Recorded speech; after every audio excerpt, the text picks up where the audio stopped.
Ayan, finally it arrives. Beacon 120T. Hello guys, good afternoon.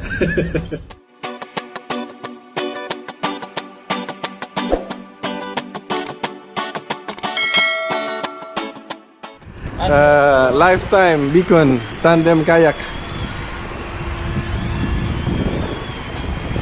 12 feet. We just purchased it today. Here with us, Glenn. Hey Glenn. Hey. Thank you so much, buddy. Yeah. Yeah, we got this sucker out of here. Look at my mask. We're going to look how thick is the plastic. Already, people saw me on base. They said, "Can they borrow it?" Already, it's all Yeah, good. Yeah, I got it. You gotta take it. Can I borrow that? My friend who's also working in the base, he said, "Tell me if you're moving it already." Because he been waiting also. I said, "I'm moving it now." Okay, make sure I will ride with it. Yeah, yeah. Beacon 120T. Tandem. Lifetime kayak.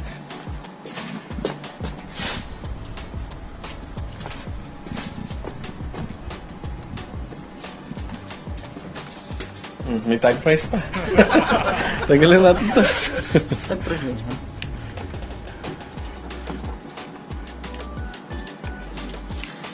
Hindi natin kailangan to.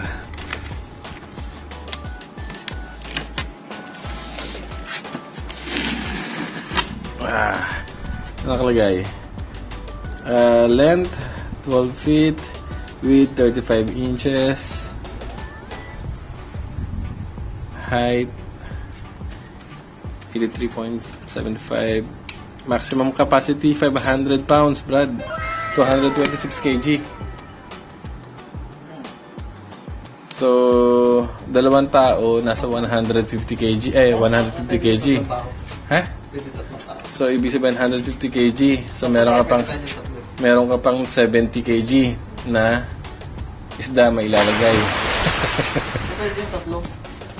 Tulo dito po. Two adjustable paddle seat. Pwede naman dito siya po. Made in USA. Limited. 5 years warranty para to. Seeing where are we going to place the other accessories. Camera, the holes. We're plugging the holes right now. Where are we going to set up the camera, the rod? So we made some plugs out of the materials that we have. This is it. One of those scrap things that we have found and we're putting as a plug. And we will try it by tomorrow. See how it goes.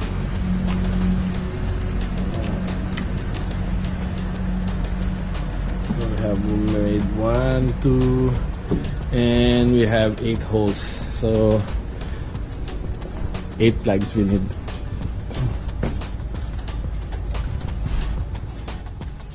I was trying to think where will I put the fish that you are going to catch.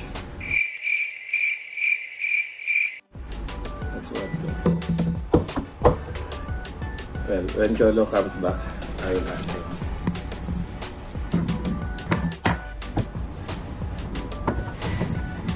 We have also on the other side. All right.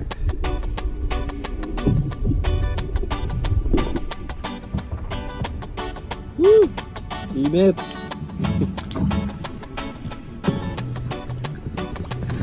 Look at.